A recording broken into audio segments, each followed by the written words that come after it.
ആയിക്കോട്ടെ മലയാളം അതൊന്ന് നമ്മുടെ സക്സസിലേക്കുള്ള അല്ലെങ്കിൽ നമ്മുടെ സ്വപ്നം കയ്യെത്തി പിടിക്കുന്നതിലേക്കുള്ള ചവിട്ടുപടികളാണത്. അതില് ഒരെണ്ണത്തിന് എന്തെങ്കിലും ഒരു പിഴവ് സംഭവിച്ചു കഴിഞ്ഞാൽ നമ്മുടെ ആ ഒരു സ്വപ്നത്തിലേക്കുള്ള ദൂരം അത് കൂട്ടും. അതായത് നമ്മുടെ ലക്ഷ്യം നമുക്ക് കയ്യെത്തി പിടിക്കുന്നതിനും അകന്നകന്നു പോകും.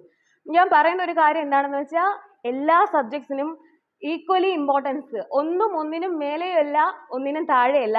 ഇപ്പൊ നമുക്ക് വീക്ക് ആയിട്ടുള്ള സബ്ജക്റ്റിന് കുറച്ചുകൂടി ഇമ്പോർട്ടൻസ് കൊടുത്ത് കുറച്ചുകൂടി പ്രിഫറൻസ് ഓടുകൂടി നമുക്കത് വർക്ക് ചെയ്യാം. പക്ഷെ തഴയാതിരിക്കുക, ബാക്കിയുള്ളതിനെ തഴയാതിരിക്കുക. ഇത് ഞാൻ ചിന്തിച്ചുകൊണ്ടിരുന്ന ഒരു കാര്യം എന്ന് വെച്ചാൽ ഞാൻ 1-2 സബ്ജക്ട്സുകളെല്ലാം നല്ലോണം ഹാർഡ് വർക്ക് ചെയ്തു. ബാക്കിയുള്ളത് എക്സാമിന്റെ സമയത്ത് നോക്കാം, കുഴപ്പമില്ല, ജസ്റ്റ് നോക്കിയിട്ട് അങ്ങ് പോവാം, ഒരു 2-3-4 ദിവസമൊക്കെ ഹാർഡ് വർക്ക് ചെയ്ത് അത് നോക്കിയിട്ട് പോവാമെന്ന് ഞാൻ വിചാരിച്ചിട്ടുണ്ട്. പക്ഷേ പരാജയത്തിൽ നിന്ന് പരാജയത്തിലേക്ക് കൊണ്ടുവന്നത് എത്തിച്ചു. അപ്പൊ ഞാൻ പറയുന്നത് വെച്ചാൽ നമ്മൾ ഒരു എക്സാമിന് വേണ്ടി പ്രിപ്പയർ ചെയ്യുമ്പോൾ എല്ലാത്തിനും